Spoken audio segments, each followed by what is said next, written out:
Հայաստանում առաջին անհրաժեշտության ապրանքների գնաճը դարձել է բնակչության հիմնական մտահոգություններից մեկը, որը հարվածում է ընտանիքների բյուջեներին, գնողունակությանը եւ տնտեսական կայունությանը։ Բեշնի գներով թանկացել է ամեն ինչը, դեղորայքից սկսած ամեն ինչը, ամոթ իրանց։ Վիճակագրական կոմիտեի տվյալով 2025 թվականի առաջին եռամսյակում սպառողական գների ինդեքսը նախորդ տարվա նույն ժամանակահատվածի համեմատ աճել է 5,8%-ով։ 2024 թվականի նույն ժամանակահատվածում գնաճը կազմել է 3,2%։ Տնտեսագիտության դոկտոր Վարդան Բոստանջյանի խոսքով սոցիալական առումով խնդիրը հեղձուցիչ է դարձել։ Գնաճը տվյալ պահին Հայաստանի Հանրապետությունում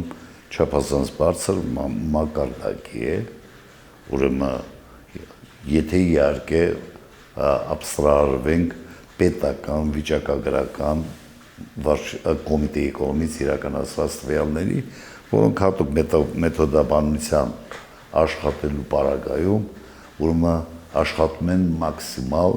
ուրեմն գնաճը նկարագրել ավելի տանելի, քան իրականում գոյություն ունի, արդեն խեղդող է գնաճը Հայաստանի Հանրապետությունում, եւ սա ես ասում եմ ոչ թե ընդհանուր առմամբ, իհարկե ընդհանուր առմամբ կա, բայց բոլոր դեպքերում սա պետք է հասկանալ առաջի անհրաժեշտության քաղաքացիների համար կարևոր ապրանքատեսակների կտրվածքով։ Մասնագետը գնաճին նպաստող հիմնական գործոնը տեսնում է տնտեսության կառուցվածքային խնդիրների մեջ։ Այն բոլոր ուղղությունները արդյունաբերություն կամ արտադրություն, փոքր եւ միջին բիզնես, գյուղատնտեսություն, այսինքն ոլորտներ, որոնք պետք է ստեղծեին, որոնք պետք է բավարարեին հասարակության քաղաքացիների պահանջմունքները, նշանակում են նրանք ուրեմն չեն գործում ցանկալի արդյունաբերությամբ։ Քանի որ զգալի է նաև գյուղատնտեսական ապրանքների թանկացումը, շրջեցինք երևանյան շուկաներից մեկում հասկանալու դրանց չափն ու պատճառները, բայց վաճառողների մեծ մասը հավաստիացնում էր, որ նման խնդիր չկա։ Վերջերս ապրանքների հատկապես գյուղատնտեսական գնաճ նկատվում է, գների բարձրացում։ Չի, ագարա, գների չելը։ Կանաչին էժանա։ Խանութների թանկացումա շատ ուժեղ թանկացումա, խանութների մասին խոսինել չի կարող, բայց ժողովրդի այս գյուղատնտեսական ապրանքների գները ցածր է։ Չէ, ասի, շատ քիչ տադանվում է։ Կա, գնաճ կա։ Դե նկատում ենք, բնեն չի որ առաջվա նման թանկ է, ինչ որտեղ արդեն էժանացել։ Բոլորովին հակառակն են պնդում գնորդները, նրանց կարծիքով թանկացումները համատարած են։ Վերջին շրջանում ապրանքների թանկացում նկատվում է։ Այո, շատ։ Իսկ որ ապրանքներն են հիմնականում։ Բոլորն են։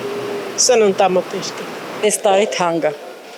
Ճիշտն ասած, ոչ մի բան էժանացում չկա։ Դուք պատկերացրեք կարտոշկեն հիմա 550 դրամ անոր կարտոշկեն, իսկ հինը 330 դրամ։ Մի խոսքով ահա որ բարձր արժեք է ամեն ինչի։ Ժողովուրդը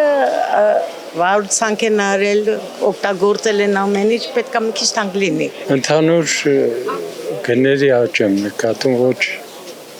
ասպարեզներ։ Չեմ օգտվում, չնչին ոնց որ կա,